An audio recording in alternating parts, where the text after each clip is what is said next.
everyone, welcome back to my YouTube channel di Kiki Rahmawati. Seperti biasa, kita akan ngebahas terkait dengan professionalism dan juga personal mindset hanya di channel ini. How are you today? Semoga kalian selalu diberikan kesehatan dan juga selalu successful.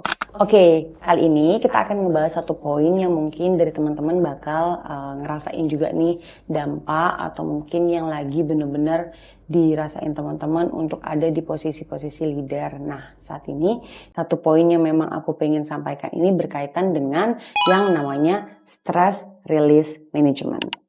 Versi aku pastinya, karena di sini aku bakal mau untuk nge-share terkait dengan bagaimana sih menjalani hectic situation kita sebagai leader. Dan I know that it's not an easy guys as a leader, dengan segala tuntutan, ekspektasi, dan kemudian juga harapan-harapan dari tim, terus kemudian dari company juga, itu kadang-kala membuat kita ada di fase yang mungkin burnout, terus kemudian kita merasa lelah atau exhausted gitu, dan mungkin teman-teman juga ngerasa kayak apakah aku sudah cukup, apakah aku sudah bisa, dan lain-lain. Jadi ada rasa kayak insecure gitu loh guys.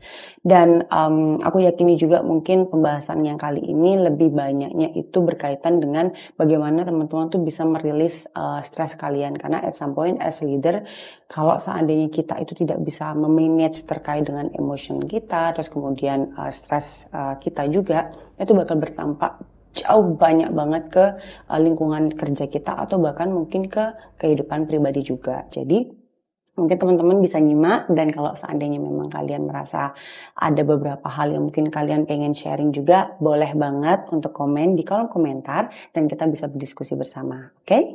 Let's move to the story.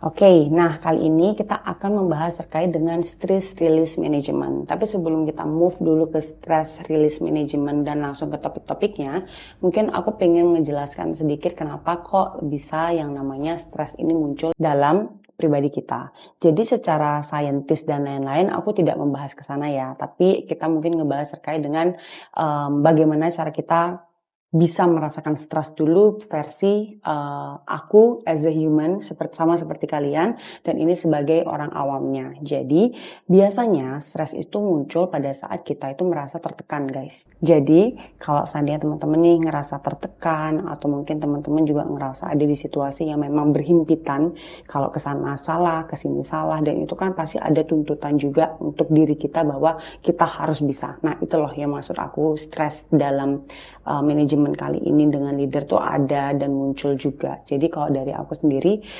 biasanya banyak banget faktor atau indikator yang membuat dari sisi leader itu merasa bahwa ini bukan suatu hal yang jadi jati diri dia, atau mungkin dari teman-teman juga merasakan bahwasanya kayak apakah menjadi leader itu ada suatu benefit atau advantage, atau suatu hal kesalahan juga. Jadi kalau dari teman-teman bisa memanage terkait dengan stres itu sendiri muncul di kalian, itu sebenarnya ada dua poin.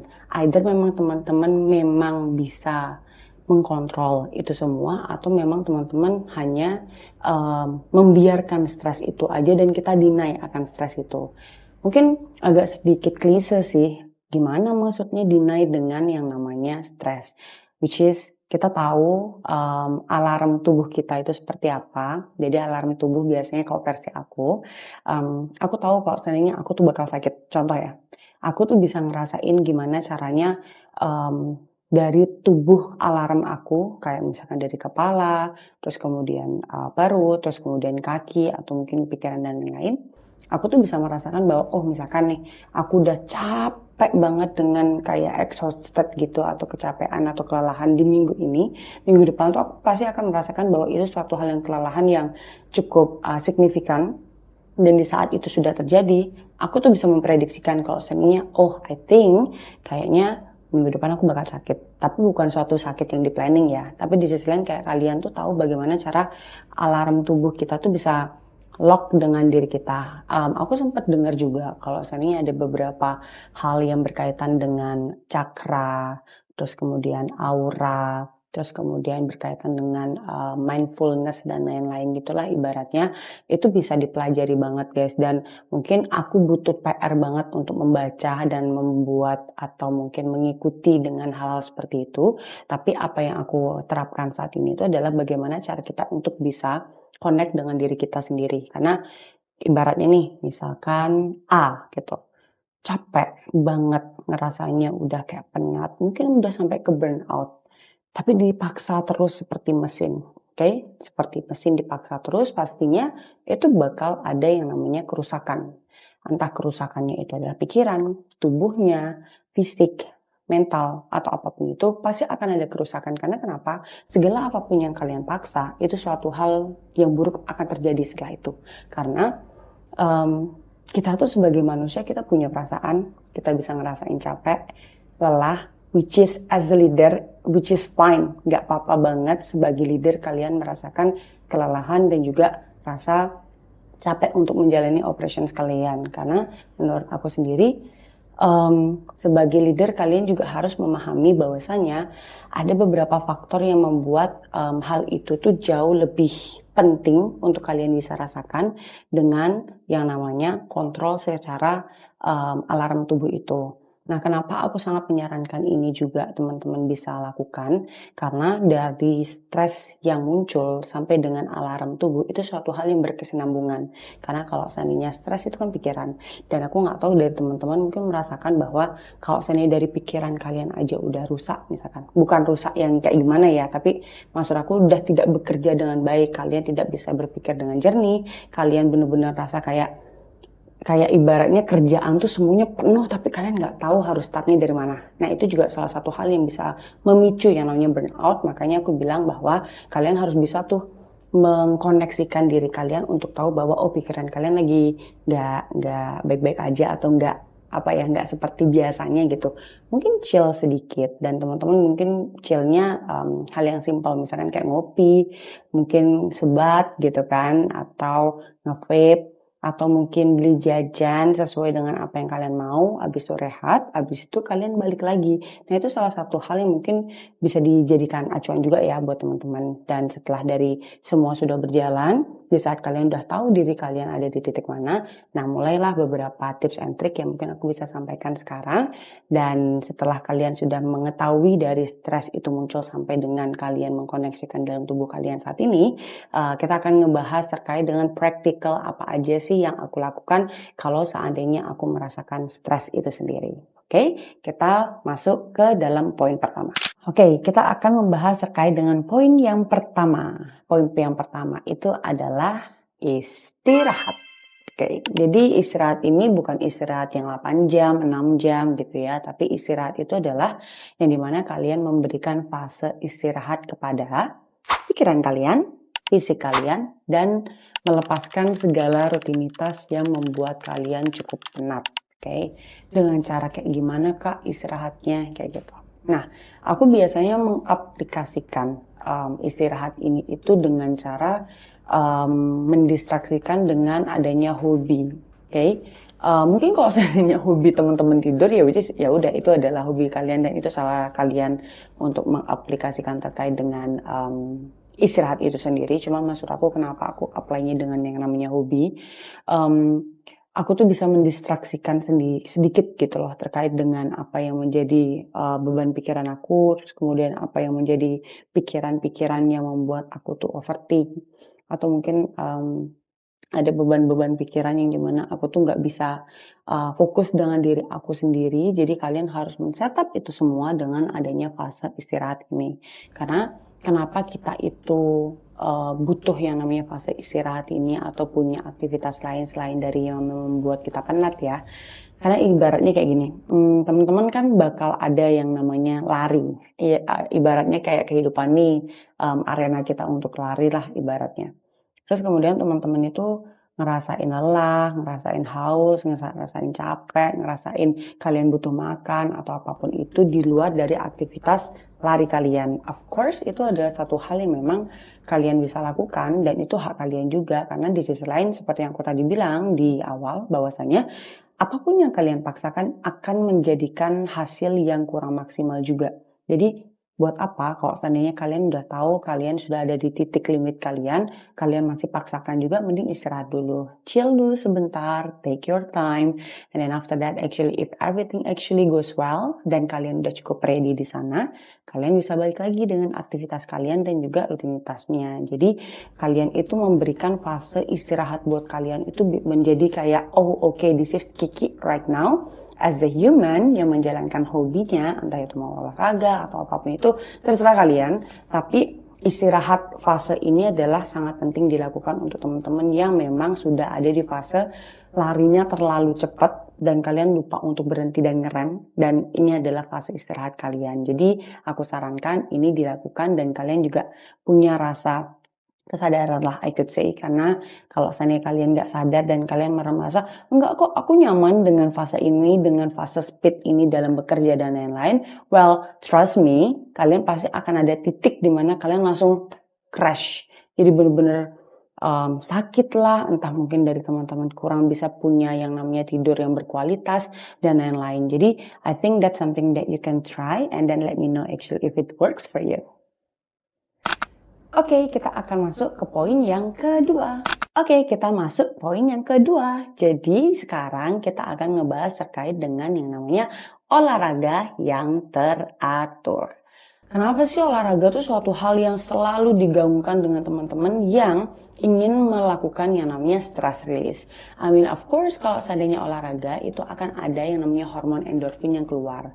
Jadi olahraga ini apa aja ya, maksudnya kayak teman-teman sukanya badminton atau mungkin sukanya lari, kayak aku misalkan basket, terus kemudian ada tenis, apalagi yang sekarang famous banget itu adalah padel. Jadi it's something that you can choose anyway, dan ada benar-benar kayak di fase olahraga yang murah juga banyak, terus kemudian yang mahal pun sekalian juga banyak. Jadi tergantung kalian mau mengaturnya seperti apa. Tapi konteks di sini adalah kenapa olahraga aku bilang itu adalah yang teratur, karena tubuh kita itu butuh bergerak juga, right? Jadi di saat pikiran ini bener-bener kayak udah, aduh gue mumet banget nih, gini gitu kan.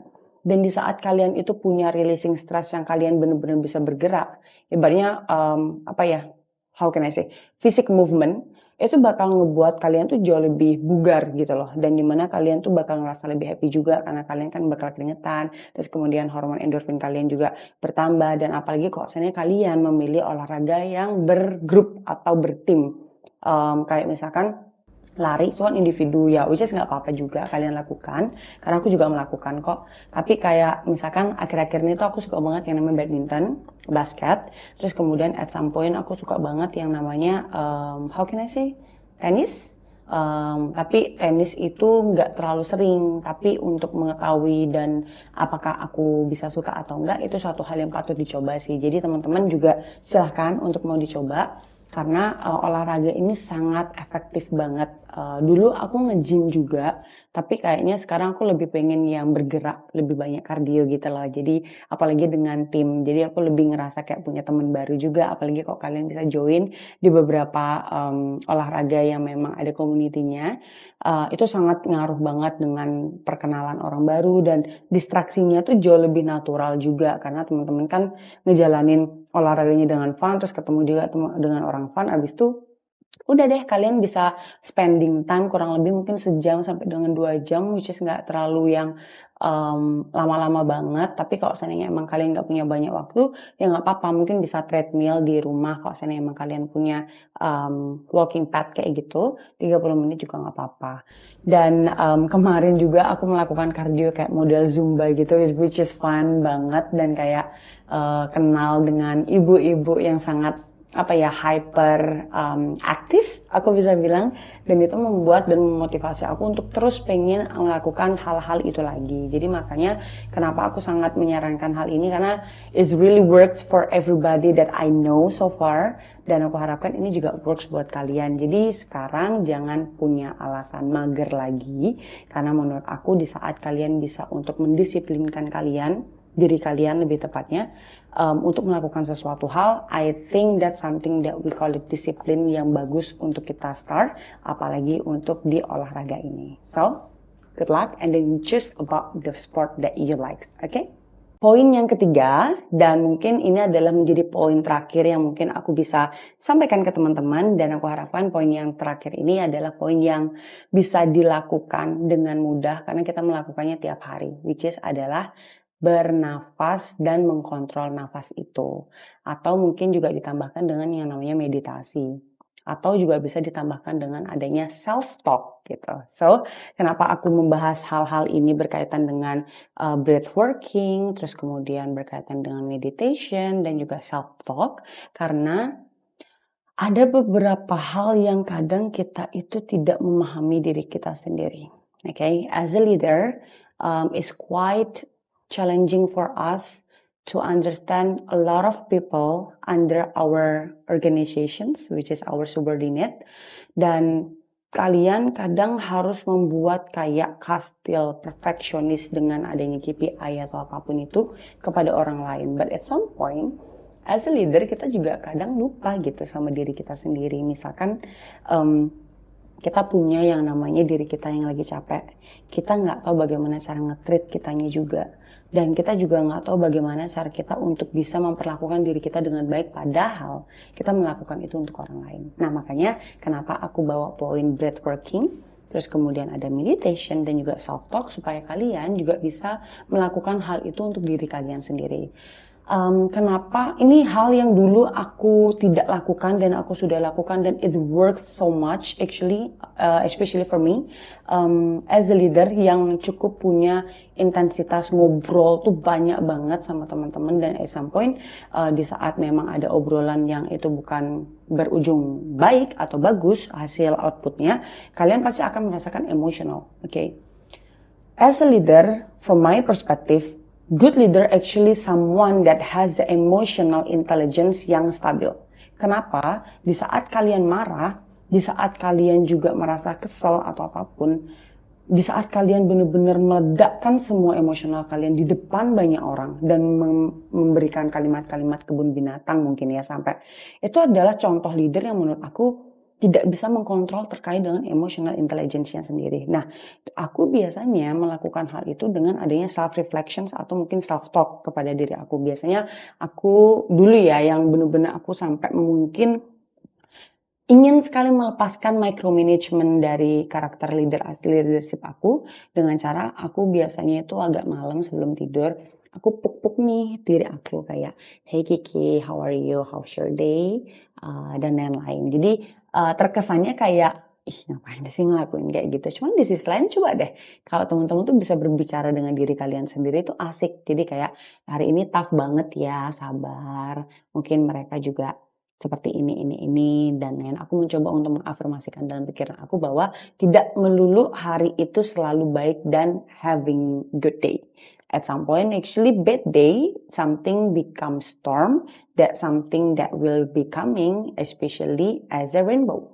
Jadi di saat badai itu datang, pasti aku yakini bahwa oke, pasti akan ada pelangi nih habis ini datang kayak gitu. Nah setelah nih kita melakukan ini self talks, aku kombinasikan dengan yang namanya breathworking. Okay? Aku cukup jarang sebenarnya meditasi, cuman kalau aku butuhkan, aku biasanya kombinasikan dengan hal ini. Jadi kenapa breathworking, atau mungkin teman-teman ada yang belum ngeh breathworking itu apa. Jadi breathworking itu adalah bagaimana cara kita untuk bisa membuat nafas kita tuh bekerja dengan baik dan maksimal. Contohnya dengan kayak gini. Aku mempelajari breathworking ini dengan salah satu coach yang ada di Ubud sebenarnya. Dia kerja di salah satu company wellness gitulah aku bisa bilang. Dan aku sangat mencoba, awalnya tuh aku agak bingung. Apa sih tarikan napas yang membuat kita jauh lebih tenang dan kita membuat kita marah juga. Karena breathworking ini juga bisa membuat bukan hanya sesuatu yang lebih tenang, tapi bisa membuat gejolak kita tuh lebih naik dengan adrenalin. Jadi biasanya aku tuh bakal ngejamin mata, terus aku kontrol nafasku dengan hidung, oke? Terus kemudian aku lembutkan dengan ke mulut. Nah, kenapa aku lakukan seperti itu? Ada beberapa teknik pernapasan yang dimana entah perut kalian itu bisa melambung atau mungkin memang lebih kempes, dan itu bisa membuat diri kalian itu menyadarkan kalian bahwa kalian itu kalian itu lagi tidak menjadi diri kalian sendiri. Misalkan aku marah banget nih sama staff aku, terus kemudian laporannya dia nggak yang proper misalkan. Can you imagine kalau seandainya kalian tidak mengatur nafas kalian ini dan juga mungkin tidak melakukan yang namanya emotional intelligence control, kalian tuh pasti bakal bilang kayak, "Duh, gimana sih gini dong, nggak bisa lah," contoh kayak gitu. Tapi kalau seandainya kalian lakukan ini, dan aku biasanya melakukan hal ini, kalau seandainya emang udah muntap banget, aku bakal step back dulu.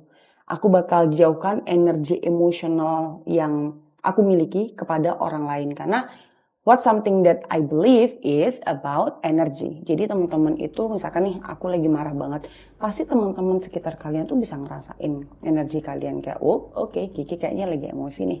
Nah makanya aku lebih memilih untuk lebih step back, dan di saat aku step back atau mundur dulu bukan berarti aku nggak nge-handling masalahnya itu dan menghindar, nggak sama sekali. Something that you need to know that masalah itu dihadapi, bukan dihindari. Jadi hadapinya bagaimana dengan cara aku ini.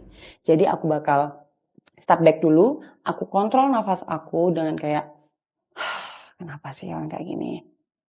Kayak gitu-gitu lah. Jadi kita kontrol di sana, di saat kita udah ada di titik dan adrenalin kalau kita emosional itu kan detak jantung kita lebih cepat ya, tak tak tak tak tak gitu. Tapi kalau seandainya kita udah bisa kontrol semuanya, I think itu bakal lebih slow down. Di saat sudah slow down, kalian bisa tenangkan diri kalian, ambil nafas yang terakhir kayak dan lebih panjang, and then facing the problem itself. Jadi kalian bisa datang ke permasalahan itu, kenapa, dan jelaskan secara detail. Karena menurut aku sebagai, dan ini mungkin tipikal karakter juga anyway ya, aku juga nggak bisa banget yang kayak ngecer-cer banget kesalahan orang. Jadi kalau seandainya emang kita mau ngobrol terkait dengan permasalahan, which is fine, nggak apa-apa. I mean fair enough for company and also employees anyway, right?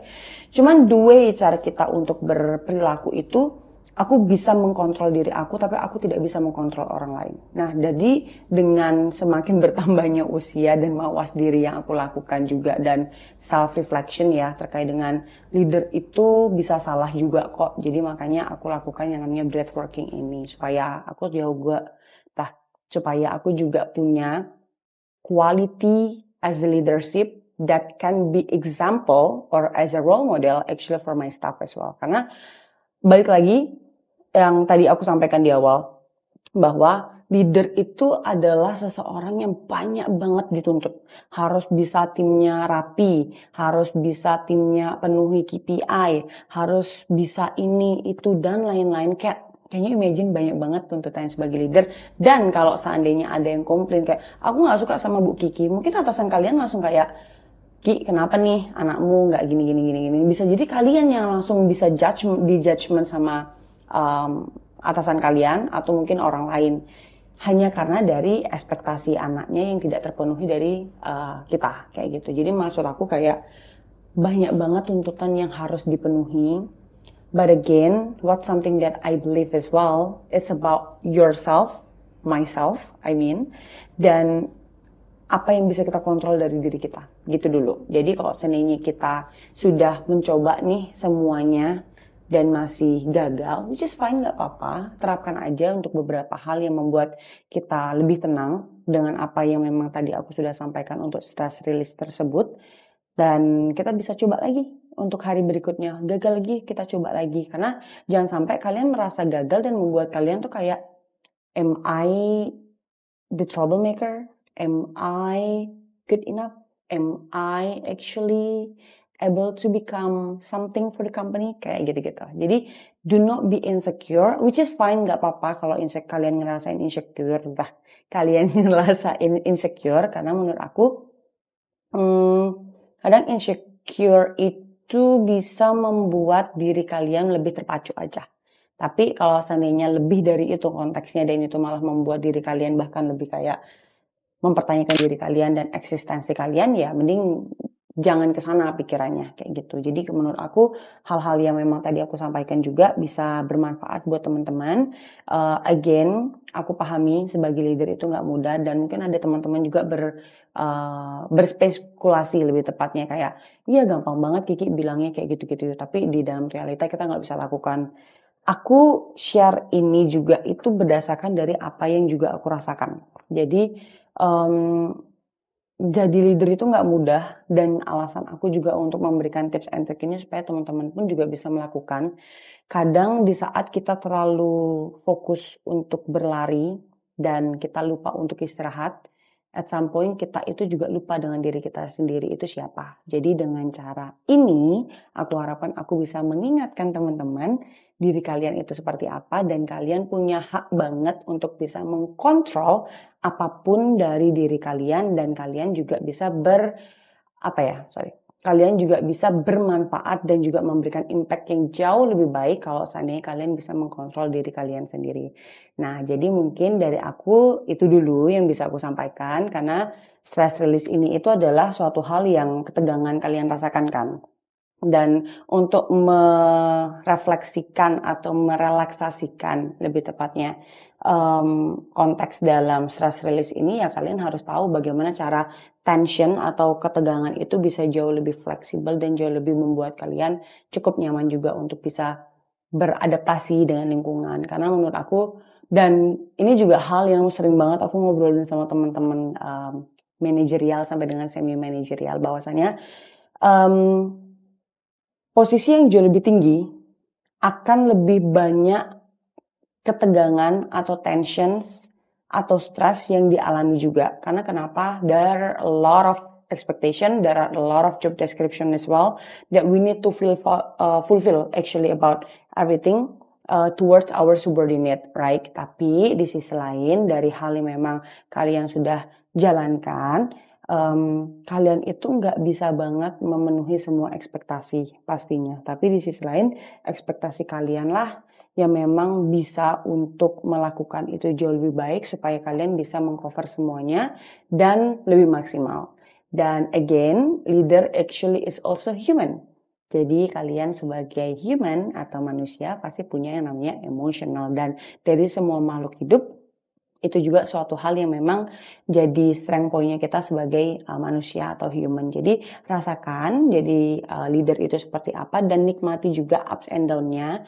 Again, tidak akan hari itu selalu bagus dan tidak akan selalu hari itu buruk. Jadi kalau seandainya kalian punya hari yang buruk di hari ini, aku harapkan kalian bisa untuk cheers up.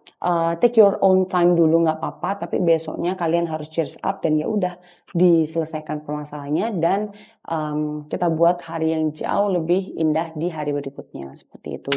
Yeay, kita sudah ada di penghujung video kali ini. I would like to say thank you very much buat teman-teman yang sudah spending time dan juga sudah nonton sampai dengan akhir. Tapi aku juga nggak capek nih buat ngingetin kalian supaya bisa support channel ini dengan cara like, comment, share, dan juga subscribe di channel ini. Dan aku harapkan kita bisa untuk update kalian juga terkait dengan video-videonya dan kalian gak ketinggalan diskusi bersama lainnya di video-video menarik setelah ini. Jadi aku pengen ucapin thank you dan see you in another video. Bye!